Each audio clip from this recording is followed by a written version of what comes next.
मुंबई महानगरपालिका की बैठक के बाद कुर्ला के नगर सेवक अशरफ आजमी ने भाजपा पर कई मुद्दों को लेकर गंभीर आरोप लगाए हैं। उन्होंने कहा कि भाजपा बहुमत के आधार पर बिना पर्याप्त पर्चा के प्रस्ताव पारित कर रही है।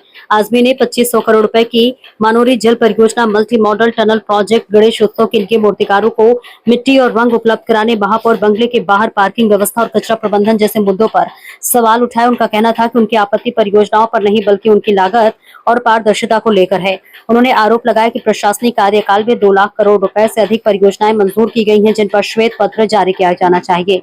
साथ ही उन्होंने गणेश उत्सव से पहले मूर्तिकारों को समय पर सामग्री उपलब्ध कराने और मुंबई करों की सुविधा को प्राथमिकता देने की मांग की है।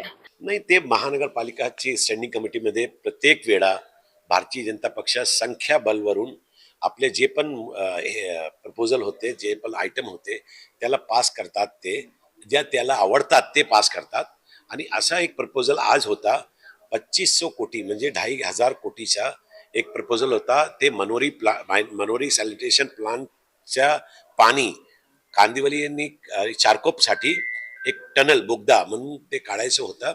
आणि त्याच्या टेंडरमध्ये खूप त्रुटी होती आणि त्या त्रुटीमध्ये आम्ही अनेक प्रश्न केलेले होते. त्यामध्ये प्रथम प्रश्न हे होता की ते दर जे होती ते वाढून दिलेली आहे आणि त्याची काय एनालिसिस आपल्याकडे आहे काय.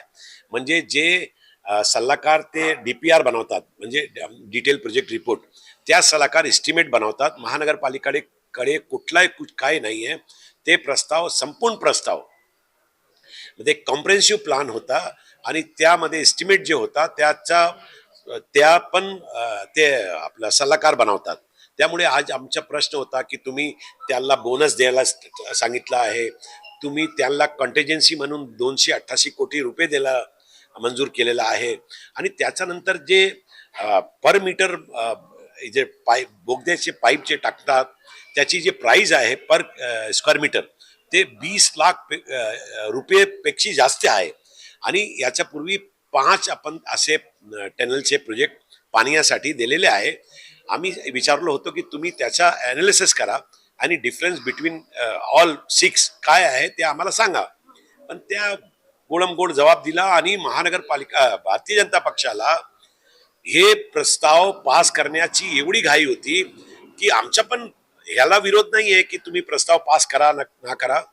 पाणी पाहिजे, सगळ्यांना पाहिजे आणि आपला खूप ड्रीम प्रोजेक्ट आहे. पण त्यामध्ये वाढ किंमतांनी जे पैसे देत आहे ठेकेदारांना, त्याच्यावर आमचा आक्षेप होता. पण भारतीय जनता पक्षाला ते प्रस्ताव पास करायला होता. त्यामुळे आजारी झालेले सदस्यांना पण त्यांनी घेऊन आला आणि ते प्रस्तावामध्ये त्याच्या मंजुरीसाठी त्याची घबराट होती त्यांना की जर प्रस्ताव पडला तर काय होणार. आम्ही प्रस्तावाच्या विरोधात नव्हता, आम्ही ते वाढ किंमती जे आहे त्याच्या विरुद्ध आमचे प्रश्न होते आणि बरेच प्रश्न होते. त्या प्रश्नाचे उत्तर दिलं नाही, सॅटिस्फॅक्शन झाला नाही आणि त्याने ते मंजूर केला. त्याच्यावर आमचा हे आक्षेप आहे. आता जर बघायला गेलं तर मुंबई महानगरपालिका वाहतूक कोंडी होऊ नये यासाठी 30 वर्षाचा विचार करून मल्टी मॉडल बोगदे तयार करणार आहेत. तसा कंत्राटदार देखील नेमलाय, अहवाल यायचा बाकी आहे. कसं पाहता येईल? नाही, बघा तुम्ही, जे बोगदे आहेत ते ऑफकोर्स ते नेसेसरी आहे. पण ते नेसेसरी म्हणून तुम्ही काय, कुठली किंमत देत आहे, काय तुम्ही प्रस्तावावर खर्च करत आहे ते महत्वपूर्ण आहे. कारण आपल्याला कार्य करायचं आहे, पण त्याच्यापेक्षा आपल्याला हे बघायचं आहे की बाबा आपले पैसे ते वाया नाही जाणार पाहिजे. त्यामुळे आता असं झालेलं आहे की 4 वर्षामध्ये जे ऍडमिनिस्ट्रेटिव्हचा कार्यकाल होता त्यामध्ये 2 लाख करोड पेक्षा जास्त टेंडर काढलेले होते आणि त्या टेंडरमध्ये एक नवीन नाम आला होता, ट्रंकी प्रोजेक्ट म्हणजे कॉम्प्रिहेन्सिव्ह प्रोजेक्ट. आणि त्या प्रोजेक्टमध्ये कोणाला आयटम रेट नसल्यामुळे बीएमसीला पण माहीत नाही की याचा काय रेट व्हायला पाहिजे. आणि आमचं असं म्हणणं आहे, आमचा थेट आरोप आहे की यामध्ये खूप दर वाढून दिलेली आहे आणि त्यामुळे महानगरपालिकाचं खूप नुकसान झालं आहे. आणि त्यामुळे आम्ही वारंवार हे विचारतो की तुम्ही व्हाईट पेपर पब्लिश करा. कारण यामुळे आपल्याला आणि मुंबईकरांना कळेल की बाबा ते पैसे जे आपण खर्च करत आहे प्रोजेक्टसाठी ते वायबल आहे की नाही. गणेश उत्सव जवळ आलेला आहे. मुंबई महानगरपालिका माती आणि रंग देते, मात्र त्याला अजूनही अनेकांपर्यंत हे रंग आणि मातीच पोहोचलेले नाही.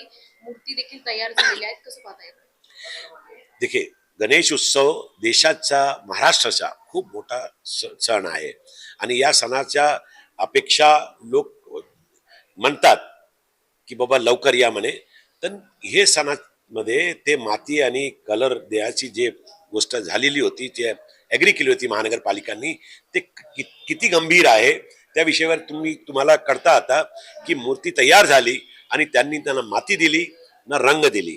यामुळे महानगरपालिकाचे जे हे आहे कारोबार आहे हे हलगर्जीपणामुळे महानगरपालिकाच्या पैसा जात आहे, लोकांची भावना जात आहे आणि सगळ्या विषयावर खूप गंभीर प्रश्न आहे. आणि सत्ता पक्ष फक्त हे मोठे मोठे टेंडर पास करायला त्याला इंटरेस्ट आहे, यामध्ये त्यांचा इंटरेस्ट काही नाही. मुंबईतील प्रसिद्ध हॉटेल आहे ताज, त्याला काही दिवसांपूर्वी महापालिकेने रस्त्यांचा वापर केला होता म्हणून 22 कोटीची नोटीस पाठवली होती. आज महापौर बंगल्याबाहेर सुरक्षेचं कारण सांगून रस्त्यांचा वापर बॅरिगेडसाठी वापरला गेलेला आहे. तुम्ही कसं याकडे बघता? नियम सर्वांना समान पाहिजेत, महापौरांना नियम समान नाहीत का? नाही नाही, खरी गोष्ट आहे. कारण मुंबईकरांचे जाय यायचे जे रस्ते आहे त्याला मोकळा पाहिजे. कारण त्यांची काय ट्रॅफिक जाम होतो, त्यांचे वेळ जातो. पण ह्या विषयावर तुम्ही असं म्हणतात की ताजमहल हॉटेल, मी असं म्हणतो की बरेच मोठे लोकांना फायदा देण्यासाठी महानगरपालिकांनी बरेच वेळी आपल्या जे हे होता रूल होता त्याला पण व्हायलेट केलेला आहे आणि ते फक्त समोर आला नाही.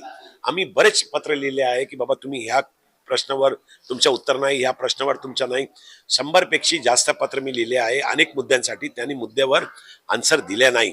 आणि इथे पण असं आहे, महापौरांची सुरक्षा खूप खूप महत्वाची आहे, पण त्या महत्वाची सुरक्षामध्ये लोकांची वाहतुकाची कुंडी आणि त्याचा जायला जर वेळ लागेल तर हे प्रश्न मोठा आहे. आपल्याला काय मार्ग काढायला पडशील. सुरक्षा